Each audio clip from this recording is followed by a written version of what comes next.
Le meilleur de séances radio est maintenant sur We Love Cinéma. Flashback sur Séance Radio. Le cinématographe permet de projeter des images sur un écran. Toute l'actu des grands classiques du cinéma. Bientôt, les films vont être sonorisés. Flashback avec Antoine Cyr et Antoine Julien. Je ne sais pas si vous vous rendez compte de l'aspect grandiose du mélange. Our first full-length motion picture feature in color opens a whole new world of thrill. Flashback sur Séance Radio. Ça, c'est le cinéma. Dans Flashback cette semaine, on évoque le cycle Glamour au Forum des Images en compagnie de Fabien Gaffez, le responsable de la programmation. Alors que les stars s'apprêtent à fouler le tapis rouge cannois, le Forum des Images consacre ce mois-ci une rétrospective au glamour, mettant en exergue l'esthétique hollywoodienne à travers une sélection de 53 films. Fabien Gaffez, bonjour. Bonjour. Merci d'être avec nous dans Flashback. Alors vous mettez en parallèle les stars des années 30 à 50, les plus mythiques, et celles qui essayent d'entretenir le mythe. C'est une démarche plutôt audacieuse, non ? Oui, c'est une démarche que l'on peut... D'abord, je voudrais rendre hommage à Isabelle Vanini, qui a programmé et qui a amené justement cette audace dans ce programme. Et oui, la question était de savoir qu'est-ce que le glamour aujourd'hui. Est-ce que ça veut dire encore quelque chose? Et c'est vrai que souvent, quand on parle de glamour, on se réfère à cet âge d'or, à ce classicisme, et d'entretenir ce glamour aujourd'hui. On a chacun notre définition. C'est très subjectif et c'est toujours amusant de jouer à ce jeu de glamour ou pas glamour quand on parle des acteurs ou des actrices d'aujourd'hui. Donc l'idée était à la fois de circonscrire un petit peu et de montrer et de remontrer les films qui ont créé le glamour. Enfin, c'est vraiment le terme même de glamour est quelque chose qui vient du cinéma, qui sera utilisé ensuite dans la mode et aujourd'hui dans le langage courant.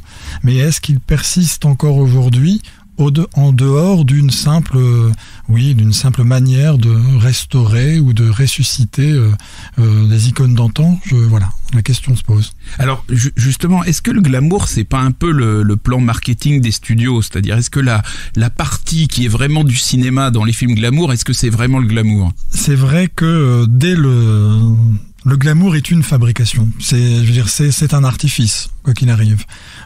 Si on pense à la manière dont les studios avaient sous contrat d'abord les actrices, c'est des modèles qui sont refaçonnés. Peu d'actrices n'ont pas été concrètement par la chirurgie esthétique, par le maquillage, par la mode, la manière dont on va les habiller, et surtout aussi rendre hommage au chef opérateur qui par la lumière habille la beauté de ces femmes, recrée. Donc oui, ça a été une forme de marketing, ça l'est toujours, et aujourd'hui quand on revient à cette idée de glamour, c'est souvent aussi de manière un peu rétro d'essayer de vendre quelque chose peut-être qui n'est pas totalement ou pas toujours incarné. On peut d'ailleurs se poser la question de savoir si le glamour est encore au cinéma aujourd'hui ou s'il n'est pas plutôt travaillé par la publicité un peu plus ou la montée des marches de Cannes qui souvent ne présente pas forcément des films dits glamour mais qui fait de sa montée des marches quelque chose qui incarne ou qui maintient encore vivant une idée du glamour. Alors on voit que la machine à produire du glamour, c'est aussi pas mal de souffrance et c'est ce que vous avez voulu faire en montrant des films que vous avez regroupés sous la rubrique l'envers du décor. Oui, il y a cette idée lointaine, peut-être aussi du Pygmalion, vous voyez, dans Une étoile aînée ou dans plus récemment The Neon Demon, on voit un petit peu que quand on gratte un petit peu sur cette beauté plastique, cette beauté de surface, il y a peut-être quelque chose qui est beaucoup plus cruel. Et moi, je me suis toujours dit que Hollywood était vraiment quelque chose qui rappelait le mythe du portrait de Dorian Gray. On est vraiment dans cette fabrication là d'une image qui renvoie à quelque chose de a priori sain, une beauté comme ça un petit peu superficielle, mais quand on gratte un peu, et beaucoup de cinéastes ont travaillé cette espèce d'aller au cœur du mal, si j'ose dire, il y a quelque chose qui transparaît. Et au-delà de ça, au-delà des films, il y a aussi simplement la manière dont certaines actrices ont pu souffrir concrètement de ne pas être soit des stars, soit à partir d'un certain âge, de ne plus correspondre au code dit du glamour. Et il y a aussi une question sociale, féministe, que l'on peut aussi voir apparaître à travers cette rétrospective. Alors, l'envers du décor, en effet, vous y consacrez plusieurs films, 8 en tout, les samedis 20 et dimanche 21 mai. Alors, on peut quand même citer quelques titres, Sunset Boulevard, Les Ensorcelés, Une étoile aînée, vous en avez parlé, La Comtesse aux pieds nus, et puis des films plus récents aussi, comme le dernier Woody Allen, Café Society ou Maps to the Stars, sont aussi beaucoup des films qui démontent la machine hollywoodienne qui fabrique le glamour. Ce sont parfois des films extrêmement durs, critiques, virulents, sur cette soi-disant usine à rêves. Oui, et c'est vrai qu'il y a récemment avec le film de Woody Allen ou le film de Refn, il y a une résurgence un petit peu comme ça d'essayer de peut-être critiquer le système publicitaire contemporain à travers les mythes du cinéma hollywoodien. Alors après ça, en plus cette manière, en tout cas de mettre en scène l'envers du décor date quasiment du début vraiment du cinéma hollywoodien. Le cinéma hollywoodien a toujours aimé, même dès le burlesque, un petit peu montrer comment il se fabrique, comment avoir cette mise en abîme. Et voilà, donc oui, on essaye. Et c'est vrai que le cinéma hollywoodien, plus que d'autres, s'est construit vraiment sur l'image de la star et donc sur le glamour. Donc en passer par une déconstruction ou une critique de ce cinéma, ou en tout cas de l'image de la femme qu'il peut donner, ça passe évidemment par une critique du glamour. Alors évidemment, on parle de la place des femmes, mais alors vous avez une partie du cycle qui est sur le couple, et donc d'une certaine manière, ça remet en lumière la place des hommes dans le glamour. C'est une question qu'on s'est posée. On a pu même en débattre longuement. C'est est-ce qu'il y a un glamour masculin en dehors justement de cette idée de couple. Et moi j'ai l'impression, alors après c'est vraiment sujet à débat, que le glamour est d'abord affaire de femmes. Et d'abord affaire de femmes et de couple dans le sens où c'est construit souvent par le regard d'un homme, souvent par le regard d'un réalisateur. Et alors je sais pas ce que vous en pensez. Le débat, j'aime débattre de ça parce que c'est vrai qu'on peut imaginer Cary Grant, on peut imaginer des Gary Cooper incarner une forme de glamour évidemment, mais est-ce qu'on est vraiment dans le même ordre de fabrication? Est-ce que ça n'appelle pas à d'autres codes? Voilà. Probablement ce qui s'applique à Cary Grant ou à Gary Cooper, mais qui va très bien avec le glamour, c'est probablement plus la notion de style. C'est-à-dire, je pense qu'effectivement, il y a quelque chose. Ce sont des acteurs qui ont un style, qui ont une élégance, mais élégance et glamour, c'est pas tout à fait synonyme, parce que dans glamour, il y a quelque chose d'un petit peu forcé qu'on n'a pas dans l'élégance. Après, les actrices vont réintroduire beaucoup d'elles-mêmes dans le glamour, et ça va devenir quelque chose d'intéressant à cause de ça. Mais je pense que c'est deux notions qui sont quand même différentes. Donc le glamour masculin, je ne suis pas certain qu'il existe à proprement parler. En tout cas, si on en revient à la définition vraiment de charme sophistiqué, et cette sophistication est vraiment travaillée par tous les collaborateurs de création, du maquillage au costume, en passant par la lumière. Mais le couple brille, c'est-à-dire que le glamour doit évidemment trouver son double, et le glamour n'existe qu'au contact aussi d'un regard, au contact d'un regard qu'il soit d'ordre érotique ou de pure fascination. Mais là, c'est là qu'interviennent les couples, pour certains mythiques de l'histoire du cinéma hollywoodien, et c'est ce que l'on a essayé aussi plus ou moins de travailler. Alors ces couples glamour d'hier et d'aujourd'hui, vous y consacrez en effet un programme, les 6 et 7 mai, avec quelques films mythiques, Le Port de l'Angoisse, Elle et lui, La chatte sur un toit brûlant, Mogambo, des films plus récents, un peu plus discutables en revanche. Mogambo, c'est pas un couple, c'est plutôt un ménage, c'est plutôt un trio. Mais... Vous l'avez mis quand même dans cette programmation. Ouais. Et vous consacrez également un programme à une immense costumière mythique, parce que qu'est-ce que ce serait une actrice glamour sans le costume? Évidemment, c'est une part primordiale. Vous consacrez un programme à la costumière Edith Head le samedi 13 mai, avec notamment Les Enchaînés, Sabrina, La main au collet, Une place au soleil. Edith Head, on en parle beaucoup beaucoup, notamment grâce au film d'Alfred Hitchcock, évidemment, mais pas que. Pouvez-vous nous en dire quelques mots de cette costumière qui a marqué l'âge d'or hollywoodien? C'est vrai que elle et d'autres ont forcément travaillé, enfin, je veux dire, l'image de la femme, etc. On aura surtout, je tenais aussi à signaler qu'on aura Véronique Lebris qui a écrit un livre Fashion and Cinema et qui nous donnera ce jour-là, le vendredi précédent, le 12 mai, un cours autour de justement des liaisons entre la mode et le cinéma. Et c'est vrai que Edith Head a pu elle-même façonner l'image de nombreuses stars en revenant à une idée d'une femme en effet sophistiquée, sans aller trop sur le côté on va dire ce que l'on pourrait imaginer que mettre dans le terme de glamour, c'est le côté immédiatement peut-être sexy, sexuel, et on peut confondre avec ça. Edith Head est peut-être quelqu'un qui a recomposé l'image de la femme en imaginant quelque chose à la fois avec une autorité, j'allais dire un charme autoritaire d'une certaine manière, et une certaine forme de féminité classieuse, voilà. Et c'est ça qui a peut-être créé vraiment je pense, l'image, en tout cas de certaines actrices dans certains films. Et en effet, on l'associe beaucoup à Hitchcock, et dans Les Enchaînés, c'est vrai que Ingrid Bergman fait peut-être partie alors qu'Ingrid Bergman n'était pas forcément à la base la plus glamour voilà. Mais à travers ce film en particulier, peut-être qu'elle incarne quelque chose du glamour classique.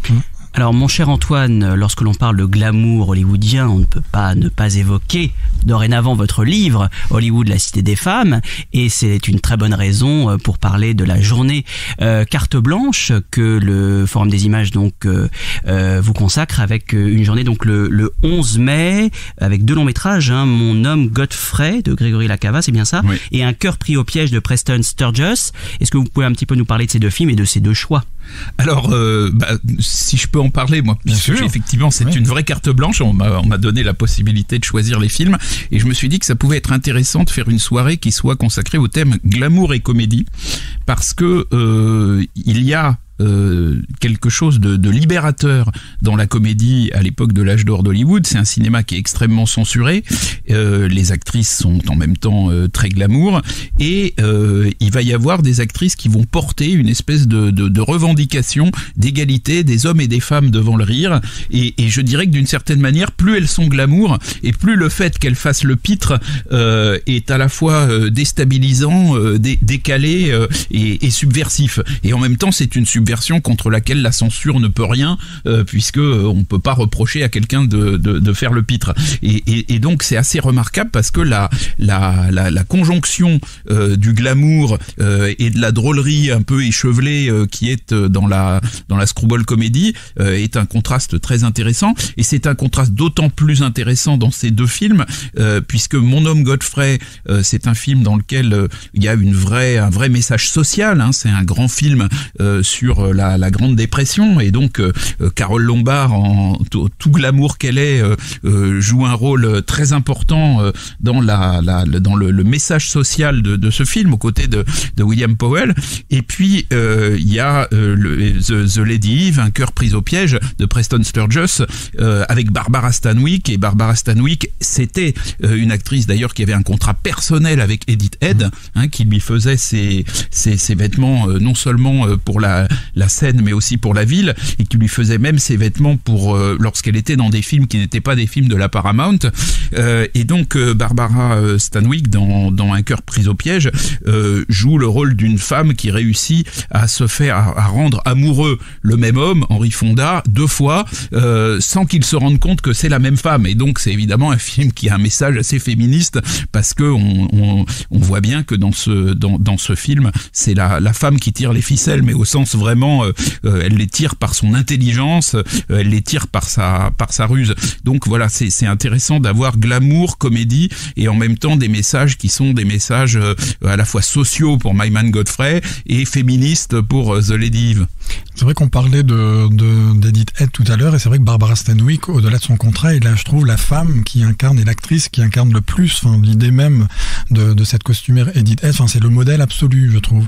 Et c'est vrai que Stanwyck est, alors moi aussi, j'ai compris et j'ai cru entendre que vous étiez absolument, on peut le dire, fan de Barbara Stanwyck en tout cas. Ouais. Et c'est vrai que pour moi, c'est une actrice qui, depuis, je veux dire, les cinémas pré-code jusque Samuel Fuller ou Douglas Sirk, a incarné tous les états de l'image de la femme d'une certaine manière, qu'a pu renvoyer Hollywood, et surtout du glamour hollywoodien à travers différentes époques et une différente force féminine. Alors le glamour n'est pas que volupté, et c'est la preuve puisque vous consacrez aussi un programme à l'écrivain James Ellroy, qui est sans doute celui qui a le mieux montré la face vraiment la plus sombre d'Hollywood, avec 2 adaptations, le jeudi 25 mai que vous proposez, LA Confidential, qui est vraiment pour moi un chef-d'œuvre absolu. Il faut quand même le redire parce que Curtis Hanson est mort récemment dans L'Indifférence générale. Absolument. Et il a vraiment signé un des plus grands films sur le sujet. Et Le Dahlia noir de Brian De Palma, ça je suis un peu moins convaincu, mais bon. Et donc ce sont 2 films qui en effet montrent ce que décrit formidablement bien James Ellroy. Oui, c'était un auteur incontournable pour cette période. Incontournable parce qu'il en a fait vraiment la scène originelle de son propre roman familial avec Le Dahlia noir, ou de son propre imaginaire pour nous raconter l'histoire des États-Unis et d'une certaine idée de la morale ou de la non-morale en tout cas à travers ces 2 livres-là et bien d'autres. Le Dahlia noir est un chef-d'œuvre absolu. En effet, je pense que on ne pouvait pas s'attaquer au Dahlia noir au cinéma, mais Brian De Palma l'a fait, Fincher l'avait essayé sans y réussir, mais c'est vrai que LA Confidential et je suis d'accord, un très très très grand film. Et ce qui est amusant de voir, c'est la manière dont là encore on essaye de recréer une image du classicisme hollywoodien à travers notamment le personnage de Kim Basinger, qui nous rappelle vraiment à travers sa coupe de cheveux et à travers ses mimiques d'actrice, Veronica Lake par exemple, et de même Scarlett Johansson. Et je trouve d'ailleurs très intéressant le cas de Scarlett Johansson dans Le Dahlia noir, parce que je trouve qu'il y a quelque chose qui ne prend pas dans cette manière d'essayer de l'enferrer dans une forme de classicisme, alors qu'elle est quand on sonde la plupart des cinéphiles ou du grand public, c'est le nom qui revient dans les actrices modernes qu'on pourrait juger glamour. Et là, quand on la met dans cet écran, je trouve que quelque chose se casse, quelque chose est artificiel et ne fonctionne pas. Et donc voilà, peut-être. Mais je suis doublement d'accord, parce que je pense que en fait, c'est plus tout à fait le glamour. C'est-à-dire que la référence de Scarlett Johansson, c'est quand même un peu Marilyn Monroe, et je pense que Marilyn Monroe, comme d'ailleurs d'une certaine manière Audrey Hepburn, sont des actrices qui sont un peu post-glamour. Elles sont pas, on peut pas dire qu'elles sont pas dans le glamour, mais il y a d'abord, c'est pas totalement des créatures de studio. Marilyn Monroe est beaucoup une créature d'elle-même, et Audrey Hepburn aussi. Et d'ailleurs, c'est assez intéressant parce que Edith Head, au début, habille Audrey Hepburn, elle va même avoir 2 Oscars pour ça, et en réalité Audrey Hepburn va se tourner vers Givenchy parce que Edith Head lui fait un travail qui est un travail trop standard de glamour hollywoodien, notamment en essayant de gommer ses défauts physiques, alors que Audrey Hepburn ne veut pas qu'on gomme ses défauts physiques, elle veut qu'on joue avec ses défauts physiques. Et par exemple, Edith Head avait gommé les défauts physiques de Barbara Stanwyck, et ça avait très bien marché, mais Audrey Hepburn ne va pas vouloir qu'on gomme ses défauts physiques. Donc il y a quand même un moment où Hollywood rentre dans une espèce d'air qui est post-glamour. Et je pense que Scarlett Johansson, c'est plutôt une actrice qui est en référence du post-glamour que du glamour. Pour moi, par exemple, Julianne Moore arrive à être complètement glamour dans Loin du paradis, par exemple, où là, elle est complètement dans le jeu plus qu'une Scarlett Johansson. Ou Kate Blanchett. Qui est complètement. Et c'est vrai que Marilyn Monroe, à l'époque, était considérée en effet post-glamour, ou pour certains de manière plus vulgaire. Enfin, c'était elle exposait d'autres charmes, en tout cas, que cette sophistication liée au glamour classique. Et aujourd'hui, peut-être que le glamour que l'on définit à une époque dit plus de l'époque que du glamour classique. C'est-à-dire que c'est vrai que la référence aujourd'hui, quand on compare une actrice, quand on dit aujourd'hui d'une actrice qu'elle est glamour, on le compare à plus volontiers en effet à Marilyn Monroe qu'à Ava Gardner. Eh bien, Fabien Gaffez, merci beaucoup d'avoir été avec nous dans Flashback. Donc, je rappelle que le cycle Glamour se déroule au Forum des Images du 3 au 31 mai. Une cinquantaine de films donc à découvrir et surtout redécouvrir. Forum des Images donc qui est à Paris au Hall. Paris au Hall, tout à fait, ouvert tous les jours. Central, ouvert tous les jours sauf le lundi. Sauf le lundi. Et c'est une très bonne adresse. C'est une excellente adresse, en effet, on vous la recommande.